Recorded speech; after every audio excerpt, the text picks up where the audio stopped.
Tired of dealing with annoying flies, fruit flies, and gnats in your home? The Zevo Flying Insect Trap is your ultimate solution. Don't wait.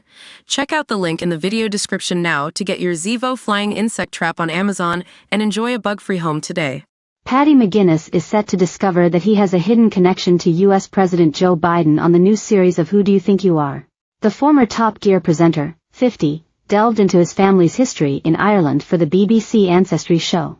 But he was shocked to discover his great-great-grandparents Mark McGuinness and Winifred Malloy lived close to the 81-year-old U.S. president's ancestor, Edward Blewett, in Ballina, County Mayo.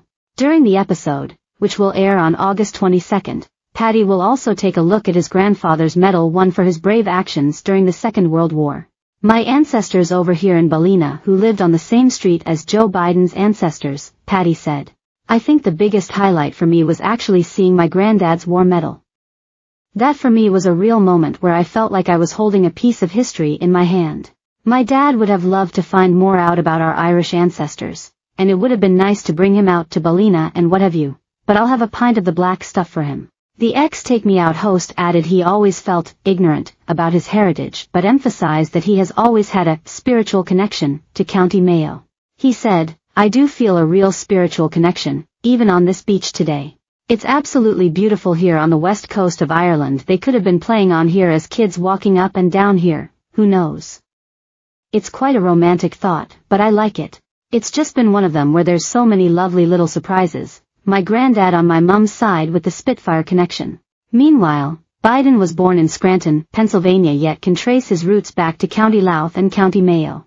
His connections to Ireland come mainly on his mother's side with his great-great-grandfather Edward having grown up in Ballina, Company Mayo before emigrating to Scranton after the Irish potato famine of the 1840s.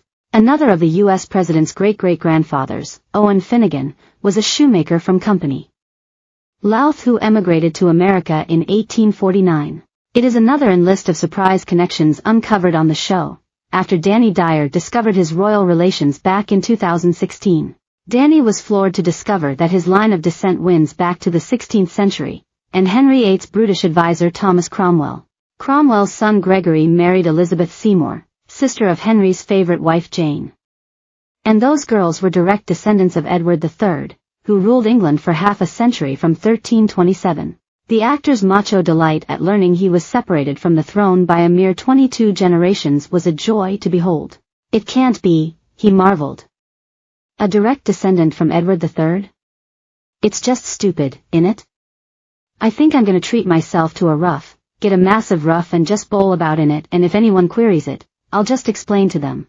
More than 160 celebrities have appeared on the show, beginning with Bill Oddie, Amanda Redman and Sue Johnston in 2004, and with Spice Girl Melanie Chisholm, Olympian Jessica Ennis-Hill and singer Ollie Murs among those taking part this time round.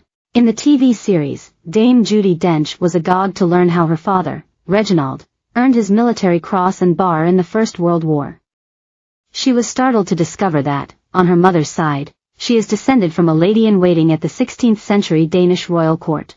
Comedian Paul Merton found himself in a Cardiff cemetery, standing over an unmarked grave, under an umbrella in a downpour. His grandmother, the wife of a First World War veteran, died in childbirth. Paul looked bereft, and it was a grim reminder that not all family history ends with a coat of arms. During a visit to the College of Arms, Andrew Lloyd Webber took the opportunity to suggest it was high time he was granted an official family emblem. He fancied something feline, in honor of his musical cats. We have to steer people away from having too many domestic pets, the college's heraldic expert retorted tartly. Since Lord LW was already knowledgeable about his family tree, the Beebs experts treated him as a challenge, and unearthed a colorful collection of ancestors whose existence he'd never suspected. They included a Victorian missionary whose life's work was saving the prostitutes of the East End, and a soldier who fought at Waterloo. Sometimes, the archivists have ONL.